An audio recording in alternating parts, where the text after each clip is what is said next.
Molina Ledy es el responsable de la sección de paleontología del Museo de Historia Natural de El Salvador, uno de los organizadores del último Congreso Latinoamericano de Paleontología, y hoy nos va a presentar la paleontología en El Salvador, historia y actualidad. Esperamos que lo disfruten. Como sabes, Alejandro, vamos a grabar la presentación y no te incomoda, ¿verdad? No, está bien, perfecto. Vale. Y una vez terminemos la presentación, procedemos a la sección de preguntas. Okay. No siendo más, entonces yo sé que todos estamos ansiosos por escucharlo, lo dejamos a su disposición. Alejandro. Ok, bueno, buenas tardes, perdón por el inconveniente, pero a mí se me cruzaron los horarios y pensaba que era más tarde hora de El Salvador, por eso no me había conectado y tuve que hacerlo un poco a la carrera. Pero bueno, ya estamos aquí. Me llamo, como ya dijeron, me llamo Mauricio Alejandro Molina Ledy. Soy técnico de la sección de paleontología del Museo de Historia Natural de El Salvador, que es dependencia del Ministerio de Cultura de El Salvador, y les vengo a presentar lo que es la paleontología en El Salvador, tanto su historia como la actualidad. Y para empezar, entonces, los inicios de la paleontología en el país empiezan con este señor, doctor David J. Guzmán. Él fue de esas personas que eran de todo, fue médico, arqueólogo, naturalista, y fue el primero en hacer colectas e identificaciones de fósiles. Allá por 1875, que fue que se descubrió el primer resto de un mastodonte para El Salvador. Él también fue el primer director del Museo Nacional de El Salvador, que se fundó el 9 de octubre de 1883 y que posteriormente daría paso a ser el Museo Nacional de Antropología, que llevaría su nombre, el doctor David J. Guzmán, que por cierto fue donde se realizó el Congreso de Paleontología en El Salvador. Como él también fue el primero que inició las primeras colecciones científicas y que probablemente escribió el primer artículo de geología para El Salvador. Ese artículo se llamaba Los apuntamientos sobre la topografía física de la República de El Salvador. Fue publicado en 1883 y era un tratado amplio donde hablaba de historia natural, de producciones industriales, de comercio, inmigración, clima, estadística, incluso hablaba de zoología, botánica y de temas indígenas. Y dentro de este trabajo se encuentra el primer reporte que ya les había mencionado de un mastodonte encontrado en el municipio de Hilo Vasco, en el río Los Frailes, en el departamento de Cabañas, que queda aproximadamente al nororiente de la capital. Y algo interesante de este mastodonte que es el número 1 de la colección nacional de paleontología, o por lo menos uno de los restos que encontró el doctor David J. Guzmán, ahora es con el que se inició la colección nacional de paleontología de El Salvador. Y este otro trabajo que se publicó póstumamente, cuando ya el doctor David J. Guzmán había fallecido, fue publicado por Jorge Lardey Larín, y aquí solo me interesa que vean cómo él trataba de explicar cómo es que los mastodontes y estos animales grandes como los perezosos habían llegado a El Salvador. Y interesante porque uno empieza a ver las teorías que se manejaban en ese entonces, y él hablaba de la Arquelenis, que fue propuesta por Ameguino, y que decía que a partir de este continente los animales pasaron de África a la Arquelenis de América del Sur. Y ahora, bueno, ya sabemos que la historia es completamente diferente, ¿no? Pero es interesante ver cómo las teorías van cambiando con el tiempo y con los descubrimientos. Luego el doctor David J. Guzmán, otro historiador que también fue sismólogo, vulcanólogo y arqueólogo, fue Jorge Lardey Artés. Él presenta un informe sobre la Hacienda San Juan del Sur, que fue un sitio muy importante posteriormente. Lo presenta al Ministerio de Instrucción Pública en 1917. Además, también publicó un libro sobre geología de El Salvador. Y este es el informe que presenta al Ministerio de Instrucción Pública en 1917 sobre la región fosilífera de San Juan del Sur, que esta fue posteriormente estudiada en la década de los 70 por Steve Perrigo, y ya vamos a hablar al respecto. Pero lo interesante es que hace reportes de un mastodonte y de un megaterio. Fue publicado posteriormente de que él falleció en 1950 y fue publicado por su hijo, Jorge Larrey Larín. Y este es el libro que les decía, esta fue la publicación de geología que él presentó para un congreso, el tercer congreso científico panamericano en Perú. Y hablaba sobre temas muy amplios de la geología de la región centroamericana, como la orogenia, el sistema de fallas, los volcanes y otro montón de temas. Son documentos muy interesantes para tenerlos de referencia. Luego de doctor David J. Guzmán y de Jorge Larrey Artés, viene el hijo de este, Jorge Larrey Larín. Él también fue un historiador, fue docente y periodista. Y lo que se dedicó, más que nada, fue a publicar todos los trabajos que no se publicaron, tanto del doctor David J. Guzmán como de su padre. Y en 1950 presenta este índice provisional de las regiones fosilíferas del Salvador. Reporta aproximadamente 40 localidades en todo el país donde se han encontrado fósiles. La mayoría de estas localidades, lastimosamente, no tenemos referencias georreferenciales, no sabemos su ubicación.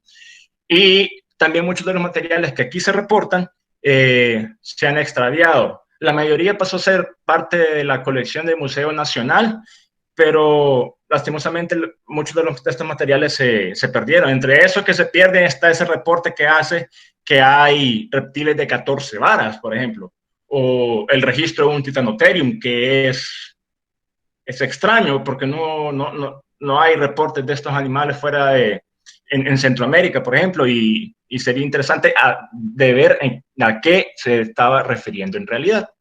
Pero lastimosamente la mayoría de estos sitios y de estos materiales hasta el momento no se encuentran o están desaparecidos. El siguiente en tomar la batuta de estos señores fue Tomás Fidia Jiménez. Él fue un historiador y de los trabajos que él publica hay uno muy interesante sobre el cantón San Juan Buenavista, donde reporta un mastodonte casi completo, pero que lastimosamente el material se extravió. Luego nosotros ya a principios de 2007, 2008, hacemos otra visita a la zona San Juan Buenavista y reportamos un nuevo sitio que se conoce como sitio paleontológico La Criba. Pero los materiales ahí están un poco dañados y muy fragmentados, pero sí podemos aseverar que hay presencia de gliptodontes, de perezosos gigantes y de mastodontes, por lo menos en la zona. Luego, para la década de 1940, hay una expedición de biólogos de la Universidad de California, de Berkeley. Ellos vienen a hacer un trabajo sobre los mamíferos de El Salvador, que incluso creo que se publica en 1942, de los mamíferos de El Salvador. Pero con ellos vienen dos geólogos, Ruben Stirton y William Gilley, y ellos hacen un resumen de lo que se conoce tanto de la geología del país como de la paleontología, haciendo revisión de todos los trabajos publicados por el doctor David J. Guzmán, por Jorge Larrey Artés y por Jorge Larrey Larín. Y van a visitar sitios como Hacienda San Juan del Sur y descubren también otros sitios interesantes. Ellos hacen ya los primeros hallazgos formales de diferentes organismos que nosotros denominaríamos megafauna. Ellos reportan gonfotéridos, cubieronius, reportan mamuts, reportan perezosos gigantes, solo que en cuando lo identifican, lo asocian al género Megatherium de América del Sur. También identifican por primera vez la presencia de toxodontes, de dientes de sable, de camellos para El Salvador, y el único reporte que se ha hecho hasta el momento de un bisonte. Lastimosamente, todos estos materiales que ellos encontraron no los tenemos nosotros, están en Estados Unidos, y la única forma que hemos tenido de ver los materiales a través de estas imágenes, como esta que aquí está presentada, que fue tomada de la publicación que ellos presentaron en 1949. Luego, después de los trabajos de estos estadounidenses, viene la década de los 50 y 60, donde diferentes investigadores hacen trabajos sobre paleontología o relacionado a la paleontología y a la geología en El Salvador. Los primeros son los mexicanos, el mexicano Maldonado Coerdel, que presenta una nota sobre las diatomitas. Luego, Tribel en 1953 hace un estudio sobre los ostrácodos de El Salvador, los ostrácodos fósiles de El Salvador. Luego, Álvarez del Villar y Aguilar hacen un estudio sobre especies de la barranca de Sisimico, sitio que también fue trabajado por Maldonado Coerdel, y Roy y Wyatt hacen un descubrimiento de calizas de agua dulce en la zona del Torola, que se ubica en la región nororiental de El Salvador. Y esto es otro de los sitios que nosotros posteriormente vamos a trabajar. Luego viene quizás una de las misiones más importantes para El Salvador, que es la misión geológica alemana. Ellos vienen desde 1967 a 1971 y hacen un recorrido en todo el país. Y realizan una un amplio trabajo geológico y al mismo tiempo producen estudios sobre la paleontología de El Salvador. Entre ellos podemos mencionar los trabajos sobre las diatomitas que se hizo del río Sisimico, que también se conoce como la barranca de Sisimico, que en 1975 Schmidt-Tome lo publica. Luego, también en el mismo sitio Sisimico, Lotcher y Matla publican la flora descubierta en el Sisimico. Y por último, Kempe y Hueva en 1979 hacen un estudio sobre los fósiles cenomanianos del Salvador y describen 12 especies hasta el momento endémicas para El Salvador, que serían Callicócera salvadorense y Exógira laeviplexa. Y como resultado de los trabajos de los alemanes, se presenta el mapa geológico de la República de El Salvador, que es quizás como uno de los materiales que nosotros más utilizamos para hacer prospecciones en busca de fósiles en el país. Luego, en 1974, se crea la Dirección de Patrimonio Cultural y los dos departamentos que formaban el Museo Nacional en ese entonces, el Departamento de Antropología y el Departamento de Ciencias Naturales, se separan y el Departamento de Ciencias Naturales por un tiempo es cerrado, es clausurado. Pero en 1976, cuando se funda el Museo de Historia Natural de El Salvador, el Departamento de Ciencias pasa a ser parte ya del museo. El primer director de este museo fue Víctor Hellebuck, fue un famoso biólogo salvadoreño, y al staff del museo se incorporan varios científicos que venían con los cuerpos de paz. Entre ellos se encontró Steve Perry. Él era estudiante de geología y ejerce como curador de paleontología del Museo de Historia Natural desde 1978 hasta 1979 y funda la Colección Nacional de Paleontología de El Salvador el 7 de febrero de 1978, utilizando los materiales que estaban bodegados en los depósitos del Museo Nacional. Steve Perrigo hace varias excavaciones, pero trabaja en 3 sitios importantes, que son en Cacaopera, que él denomina la fauna de Corinto, el hormiguero y la barranca de Sisimico. En 1984, junto a Webb y Perrigo presentan los vertebrados cenozoicos de Honduras y El Salvador. Y en este estudio hace el reporte de la fauna de Corinto. Le da una edad enfiliana temprano, de a finales del Mioceno. Y reporta por primera vez para El Salvador perros de la subfamilia Borophaginos, o sea, a los teoborusinoides que ahora conocemos como Borophagus secundus. También hace reporte de un gonfotérido asignado al Rhincotherium bliki y especies de caballos como el Cormodiparion occidentale y el Pliovipus hondurensis. Asimismo, identifica un camello que es Procamelus grandis. Algunos de los materiales sí se encuentran en las colecciones del Museo de Historia Natural, pero hay otros que sí están fuera, están en Miami. Otro de los sitios que él trabaja es el hormiguero. Este está muy cerca de la frontera entre un departamento de San Miguel y el departamento de Morazán. Y aquí reporta, entre las cosas muy interesantes, que es el único reporte que se ha hecho para El Salvador, es de un Neocoerus, una capibara. Es el único reporte que tenemos y lastimosamente el material no está en el país.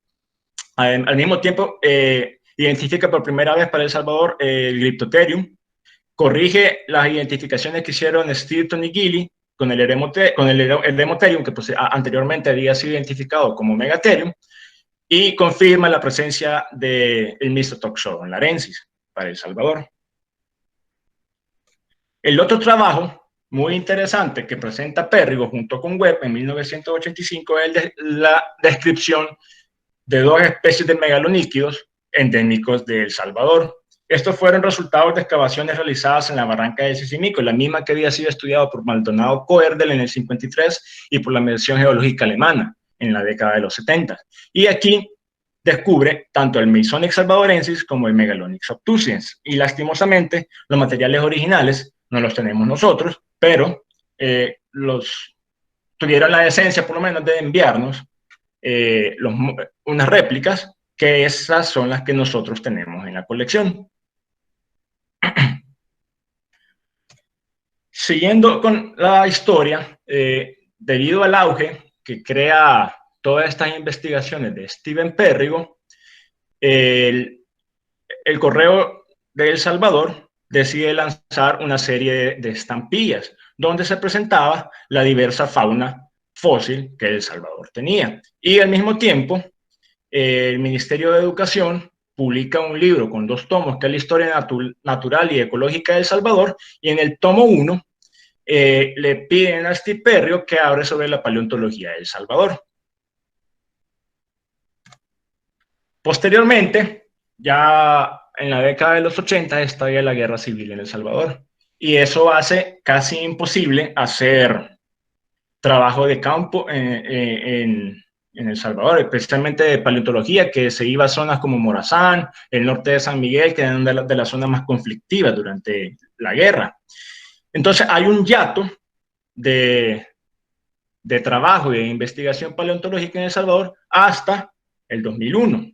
Pero antes de esto, se forma Concultura a través de un decreto ejecutivo el 4 de noviembre de 1991, que Concultura posteriormente pasaría a ser Secretaría de Cultura y finalmente Ministerio de Cultura. Y en 1993, a través de un decreto legislativo, el 26 de mayo de 1993 se publica la Ley Especial de Protección al Patrimonio Cultural de El Salvador y su reglamento. Y esto es muy interesante y muy importante porque por primera vez tenemos una ley que protege el patrimonio cultural, incluyendo el arqueológico, que es en la que está más basado esta ley, pero al mismo tiempo le da protección legal al patrimonio paleontológico. Y ahora vamos a empezar a hablar ya un poco de la historia más reciente. En 1999, un lugareño de Apopa encuentra una piedra muy extraña y posteriormente decide llevarla al Museo de Historia Natural para que le digan qué es. Y resulta que esa piedra extraña que Teófilo Reyes tenía era un molar de mastodonte. Entonces se hizo una inspección al terreno para corroborar si en realidad era solo ese material o había más, y nos llevamos la sorpresa de que estamos ante el sitio paleontológico más grande de la región centroamericana. El Tomayate ha tenido 4 fases de excavaciones. En 2001, que fue la primera que se hizo, de abril a agosto, se colectaron aproximadamente 2.000 materiales. Entre ellos se reportan la presencia de 20 especies de mamíferos, así como aves y reptiles. Luego, en el 2005, se hace una excavación un poco más pequeña en la zona 1 del sitio, que es la zona más pequeña del sitio paleontológico, y se rescatan 173 materiales. Pero entre los materiales colectados se tiene por el primer cráneo de un mastodonte y el reporte de un diente de leche de un oso de cara corta. El primer reporte para El Salvador, muy interesante. Luego, en 2007-2008, fue quizás la fase de excavación más amplia porque se le ocurrió a la sección de paleontología hacer un estudio estratigráfico y empezar a bajar desde lo alto hasta llegar al nivel portador, que está aproximadamente a unos 12 metros de profundidad, y así conocer los diferentes estratos antes de llegar a la zona de interés paleontológico. En esto se colectan 450 materiales. Y luego, en el 2009, luego de unas lluvias, es necesario hacer otra fase de intervención para rescatar aquellos materiales que fueron expuestos por las lluvias, estas fuertes lluvias. Y lo interesante es que el sitio, a pesar de que ha sido intervenido 4 veces, calculamos que no hemos ni siquiera tocado el 10% de lo que ahí se encuentra. Y como resultado tenemos la presencia de 20 especies de mamíferos, así como aves, un cocodrilo y por lo menos 3 especies distintas de tortugas. Y la edad que se le ha asignado es blancano irvingtoniano, o sea, Plioceno-Pleistoceno. Y luego de todos estos trabajos han salido diferentes publicaciones. Por ejemplo, Cisneros, que participó en la primera fase de excavación, hace el reporte de la nueva fauna encontrada en El Salvador. Luego, Laurito y Aguilar, en el 2007, hacen el reporte de un mamutus para el sitio paleontológico Tomayate. Y este reporte es muy interesante porque el mamut se encontró luego de un derrumbe en el 2006 de estratos que se encontraban 3 metros por encima del nivel portador. Entonces, se encuentra un mamut aislado, no en los mismos sedimentos donde se encuentra la mayoría de los fósiles. Luego, en el 2008, también compañeros del museo publican el primer reporte de un oso de cara corta para El Salvador, el que ya les comentaba, que era un diente de leche. Y en 2009, Aguilar y un compañero y un paleontólogo costarricense publican la presencia de pampatéridos para El Salvador, todos encontrados en el Tomayate. Entonces, al final, el Tomayate tiene una gran diversidad de mamíferos, de aves y de reptiles. Tenemos caballos, 2 especies probablemente. También tenemos 2 especies probables de camellos y 2 especies de venados. Luego tenemos otro perro de cara corta, Borophagus gili, la presencia de un oso, también la presencia de un conejo, y que solo se ha identificado a partir de fragmentos de la pelvis y la presencia de Cubieronius iodon. Este, junto con el perezoso gigante, son los 2 especies fósiles más abundantes que hay en el sitio. Luego, bueno, ya les mencioné, tenemos perezosos medianos, una especie posiblemente asignable al Megalonyx. Tenemos la presencia de Demotherium laurilardi, Pampaterio, como el Olmecina septentrionalis, Glyptodontes y Toxodontes. El toxodonte también únicamente se conoce a través de fragmentos de molares. Y tenemos el reporte de Crocodylus acutus, tenemos muchos dientes y tenemos osteodermos del animal, así como presencia de Herperotestudo crassiscutata, una tortuga terrestre bastante grande, y una especie no identificada de hemínido y otra especie de equinosterno aún no identificada, y la presencia de un ave del género Anser. Luego del Tomayate, otro de los sitios más importantes que tenemos es el sitio paleontológico Cerro del Dragón. Este está ubicado en el departamento de Chalatenango, en el municipio de Concepción Quesaltepeque. Este fue reportado originalmente en 1995 por las personas de los lugares, y se hace un reporte formal a Concultura en aquel entonces, en 2003, y se logra identificar, se hace una inspección, se logra identificar y se descubre la presencia de un bosque petrificado. Luego, en el 2013, la Casa de la Cultura del municipio de Concepción Quesaltepec, que nos contacta para avisarnos que los materiales están siendo dañados. Entonces se hace una inspección y de hecho se corrobora que es así. Así que para febrero del 2013 se plantea hacer una investigación, un viaje de investigación para hacer un levantamiento fotográfico y de georreferenciación de los fósiles y permitir delimitar el afloramiento, saber qué tan grande era. Y luego, en el 2014, decidimos hacer un estudio estratigráfico para determinar a qué formación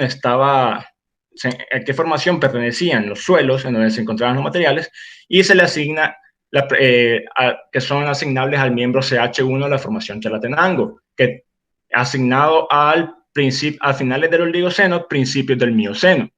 Y todo esto nos permite llevar al sitio paleontológico Cerro del Dragón a hacerle una declaratoria como bien cultural, que sale publicada en un diario oficial en el 2016, siendo el segundo sitio paleontológico del país que tiene este reconocimiento como bien cultural de la nación. El otro fue el Tomayate.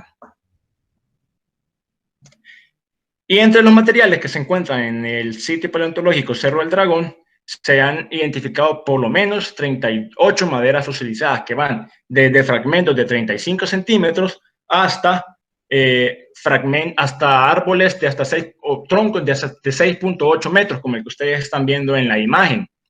El nivel de conservación es excepcional. En algunos puntos se pueden ver incluso los anillos de crecimiento de la madera, y son tan ricos en cuarzo, en matita y en sílice, que en algunos puntos los materiales están cuarcificados. Es increíble. Y como resultado de todos estos trabajos se logra en el 2016 hacer una publicación describiendo una nueva especie de fósil, de madera fósil para El Salvador, que se conoce como Laurinoxylon chalatenangensis. Y entre las cosas interesantes de este trabajo es que logra apoyar la presencia de bosques tropicales existiendo ya durante el Mioceno de El Salvador.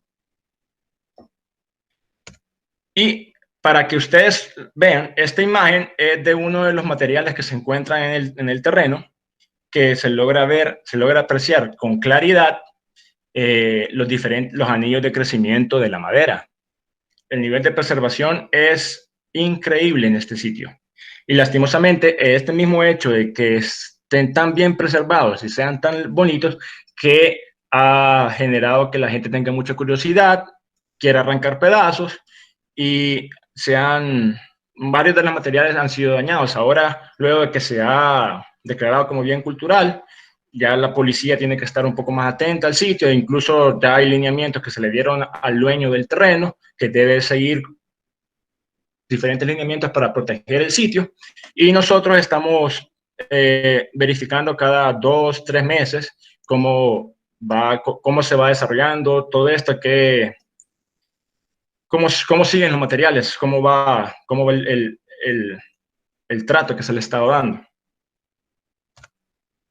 Luego, en el 2009, nos hacen el reporte de que en Morazán han encontrado un fragmento de un molar, de un mastodonte. Vamos a hacer la inspección al terreno y nos damos cuenta que ese terreno resultó ser el mismo terreno que en la década de los 70 Steven Pérrigo estuvo trabajando, que él denominó como la fauna de Corinto. Corinto es un municipio de Morazán, pero nosotros en nuestro viaje nos dimos cuenta que en realidad este sitio se encuentra en un municipio diferente, aunque la ciudad de Corinto está más cerca del sitio que la ciudad de Cacaopera, que es al que pertenece. Entonces nosotros decidimos llamar ahora al sitio paleontológico, en vez de llamarlo la fauna de Corinto, la llamamos el sitio paleontológico Cantón Calavera. Y en el 2011 se hace la publicación de un nuevo registro de Gonfoterium hondurensis para El Salvador, que parece ser una especie de gonfoterido endémica de la región centroamericana. Luego, en el 2013, la alcaldía de Cesori, un municipio del departamento de San Miguel al oriente de la capital, estaban haciendo una letrina para una escuela y se encuentran con algunos materiales. Nos hacen el reporte y nos damos cuenta que en hecho han encontrado fragmentos, casi un esqueleto parcial de un gonfotérido. Este nuevo sitio lo denominamos como sitio paleontológico La Leonor. Ese código que ustedes ven ahí es el código del sitio paleontológico, que el 9 significa que es el noveno sitio del departamento de San Miguel, SM, y SE es las siglas del municipio de Cesori. Lo excavamos en junio del 2013 y reportamos varios molares, un cráneo parcial en muy mal estado, fragmentos de las defensas y algunas partes de costillas. Y aún estos materiales no han sido todavía publicados, pero revisando los materiales y haciendo comparación de un molar izquierdo con un molar derecho que presentó Pérrigo en 1984, vemos que los materiales son casi indiferenciables entre ellos. O sea, que estamos ante la misma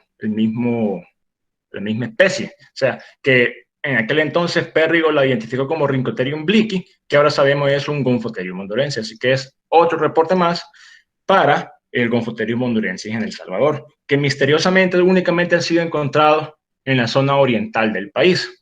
Es interesante. Luego, otra parte muy importante del origen de la geografía del país y de la historia natural del país es la formación del río Lempa. Para aquellos que no lo sepan, el río Lempa es el río principal de El Salvador.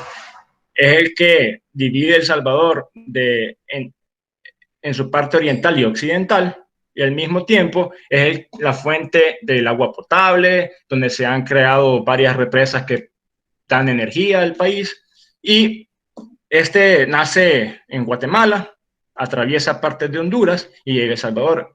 Y lo interesante es que en el 2005, un geólogo del Ministerio de Medio Ambiente, del SNET, publica un trabajo sobre el origen del río Lempa.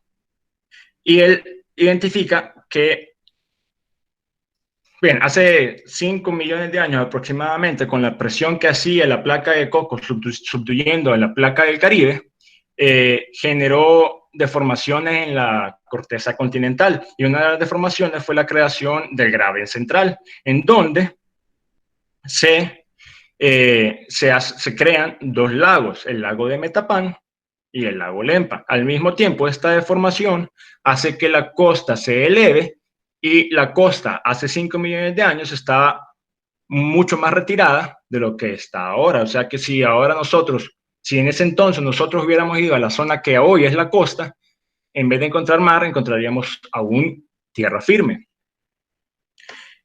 Entonces, Walter describe que en sí hay evidencia de depósitos lacustres, tanto en la zona de Metapán como en la zona de donde está ubicado el lago Lempa. Son amplios depósitos fluvio-lacustres, pero que a pesar de que tienen que tener fósiles, no se han encontrado fósiles. Y él atribuye parte del hecho de que no se hayan encontrado fósiles porque la mayoría de estos sedimentos se encuentran inundados debido a la represa del Cerrón Grande, que curiosamente parte de este embalse cubre parte de lo que era el antiguo lago. O sea que ahora nosotros vemos el embalse del Cerrón Grande y es una parte de lo que conformaba el lago Lempa. Pero nosotros empezamos a descubrir diferentes sitios en la zona. Y antes de hablar de los sitios, voy a volver a hablar otra vez sobre la Ley Especial de Protección del Patrimonio Cultural, que fue publicada en 1993. Y entre las cosas que generó esta ley es que ahora todo proyecto de construcción habitacional o no que vaya a afectar el subsuelo necesita tener los permisos tanto de la Dirección de Arqueología como de la sección de Paleontología. Entonces eso ha llevado a que nosotros tengamos que hacer inspecciones a una gran cantidad de terrenos, donde se van a hacer lotificaciones, parcelaciones, construcciones de diferentes tipos, y nosotros tenemos que ir a los terrenos a hacer una valoración cultural para ver si en realidad se va a ver afectado o no el patrimonio cultural paleontológico por estos trabajos. Así fue que en el 2008 se fue a hacer una inspección a la lotificación Santa Fe, ubicada en el municipio de El Paraíso, en el departamento de Chalatenango, al norte de San Salvador, y descubrimos este sitio, al que denominamos Santa Fe. Lo excavamos en 2012 y determinamos que son sedimentos fluvio-lacustres que consisten en lutitas de una edad pliocleistocena, similares a los sedimentos que reportaba Walter Hernández en 2005. Y entre los materiales que nosotros encontramos un esqueleto parcial de un pez que debido a su nivel de conservación no se ha podido identificar, y muchas improntas de hojas de diferentes familias, entre las fabáceas, moráceas, poáceas, lauráceas y tifáceas. Los materiales se encuentran en sedimentos laminares que uno cuando los abre como que es un libro, y al abrirlos a ambos lados queda el negativo y positivo del fósil. Y la preservación en algunos casos es muy, muy buena, en otros casos no tanto.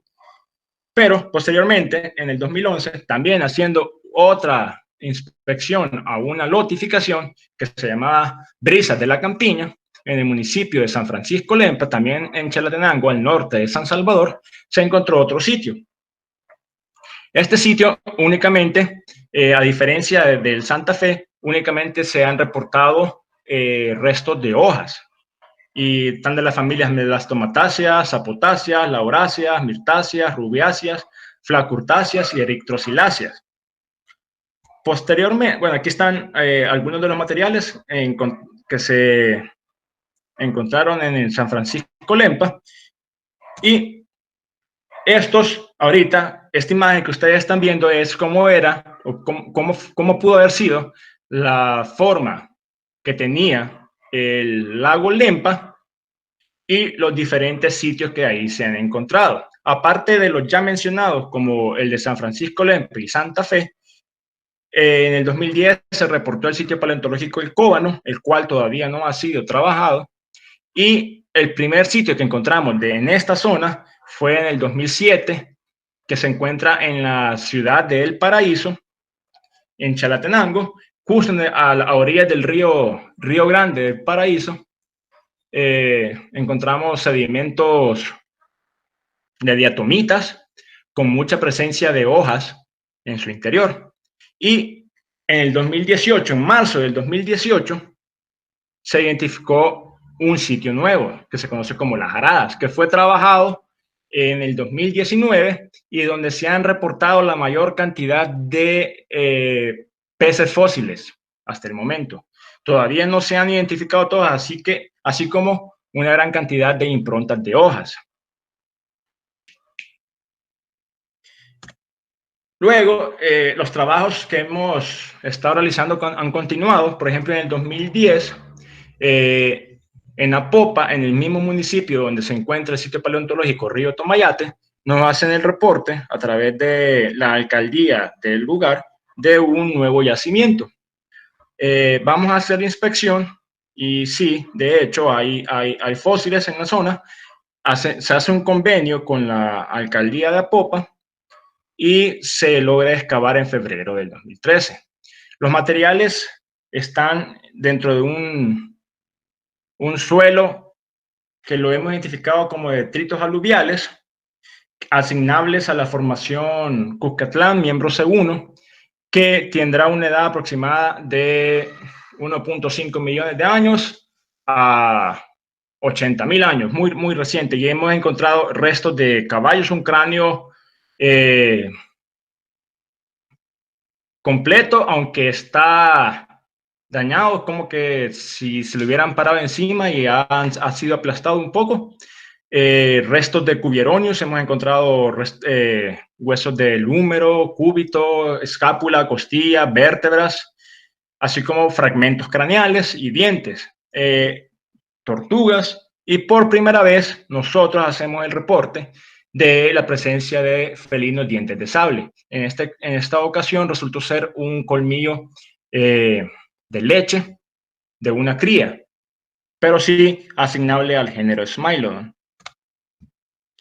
Posteriormente, en el 2003, vamos a hacer un trabajo a unas calizas de agua dulce identificadas en el valle del río Torola, que fueron reportadas en 1953, y nosotros las excavamos desde noviembre de 2014 a febrero de 2015. Encontramos entre los materiales fósiles, encontramos hojas, maderas, gasterópodos, que han podido ser identificados a la familia Físide, Planórvide y Hidróvide, así como un anuro. El anuro lo pueden ver en la imagen superior, está en una matriz muy dura de caliza. Eso es lo más que se pudo extraer de los materiales, porque la caliza es bastante dura y ya corremos el riesgo de dañar el material, y tuvimos la suerte de poder llevar este material a que se le hicieran rayos X, y nos dimos cuenta que dentro de la roca aún hay bastantes huesos enterrados, y se está trabajando una publicación al respecto. Y abajo pueden ver algunos de los gasterópodos que han sido identificados para este sitio paleontológico.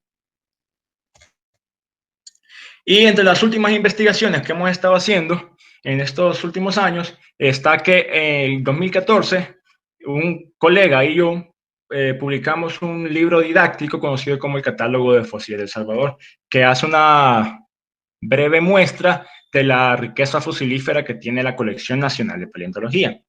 También en el 2016 se hace un trabajo, resultado de una inspección a un proyecto que se va a realizar. Encontramos un sitio paleontológico muy interesante porque es el primero en donde podemos registrar la presencia de algas fósiles para el país.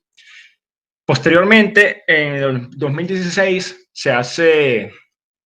hay un proyecto eólico que nos toca ir a hacer la inspección en la zona de Metapán, que es donde están los suelos más antiguos del país, y encontramos diferentes sitios muy interesantes del Mesozoico salvadoreño, y obviamente todos marinos, porque la zona es muy rica en calizas, y hacemos primeros reportes para El Salvador de equinodermos y de corales.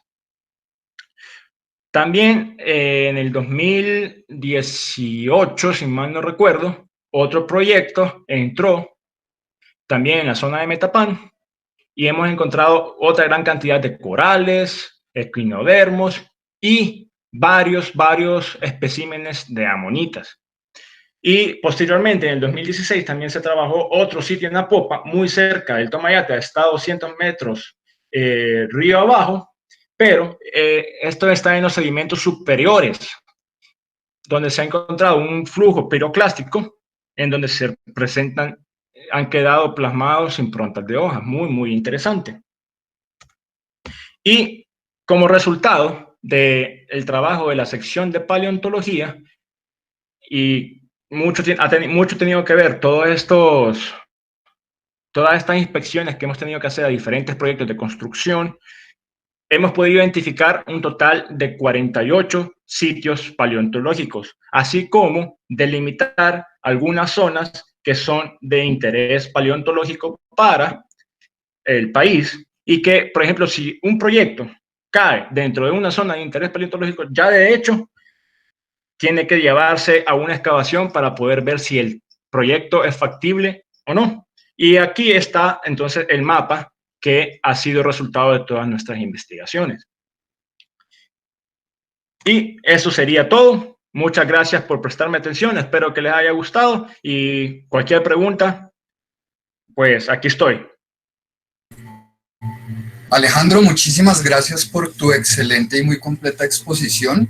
Es muy interesante ver cómo, a pesar del pequeño tamaño de tu país, hay una gran cantidad de material y también pues porque nuestros países que son tropicales tienen cierta dificultad en acceder a ciertos sitios geológicos. Yo te tengo dos Sí, preguntas.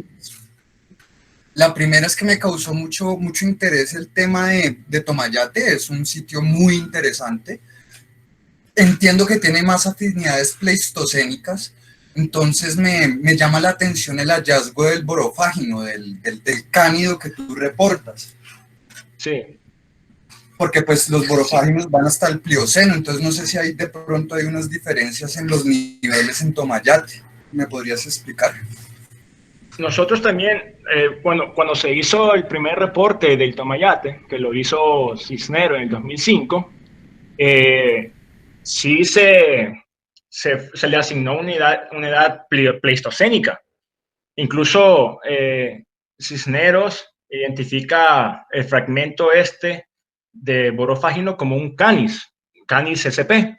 Pero en el 2009 vamos a hacer una presentación a un congreso de paleontología en México y vamos a mostrar luego de haber estado trabajando con este material, nos damos cuenta que en realidad no es un canis, sino que es un borofágino.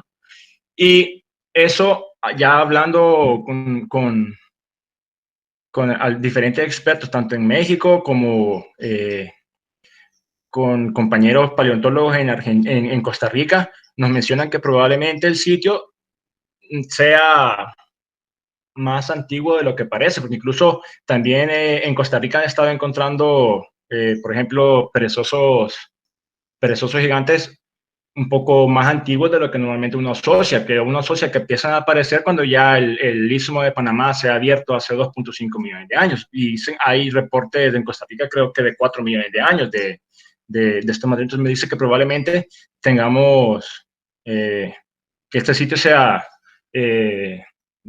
finales del Plioceno, principios del Pleistoceno. Entonces eso es bastante interesante, todavía es necesario trabajar, incluso por eso nosotros también en el 2000, quiero ver, el año pasado, antepasado, en 2019, empezamos a hacer un trabajo estratigráfico un poco más amplio para el Tomayate, para identificar en realidad qué edad tendrá asignado ese miembro, y todo parece indicar que sí, pues es probable que sea Pliopleistoceno, el límite entre el Plioceno y el Pleistoceno. Entonces es interesante, muy interesante, porque cambia un montón de cosas también. No sé si te quedó claro. Sí, Alejandro, muchísimas gracias, muy interesante. También muy interesante la mención que hace sobre la legislación y el patrimonio paleontológico. En Colombia en este momento eh, hay una ley, es nueva, y estamos en un debate con respecto a ella, entonces viene a colación también con nosotros. Te están haciendo algunas preguntas y algunos comentarios en el chat, no sé si lo puedes ver en la parte superior derecha. Al lado de los iconos de las personitas hay un icono de mensaje, Sí, entonces si quieres eso. ok. Aparte, me dice, bueno, hola, saludos desde Perú. Aparte de la Ley de Patrimonio de 1993 y el catálogo, ¿qué otras herramientas de gestión de fósiles se ha publicado? Guías y plataformas. Pues por el momento esas son las únicas que se han publicado. Nosotros hemos estado trabajando con un reglamento para regular las investigaciones paleontológicas que no existe. Sí existe, por ejemplo, el reglamento para regular las investigaciones arqueológicas, pero nosotros entonces necesitamos sacar un reglamento y ahorita todavía está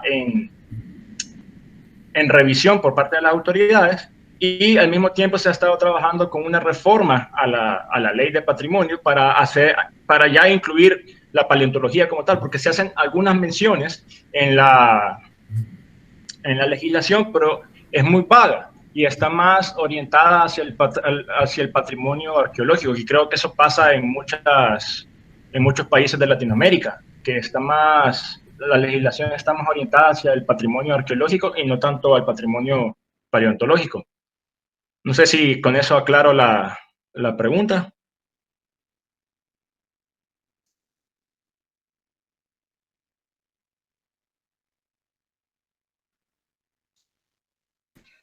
Pues no sé qué dirá Andrea, pero yo considero que sí la respondiste. Me pregunto, ahí está la comentario, sí. Listo. Me pregunto si alguien más tendrá algún comentario o alguna pregunta.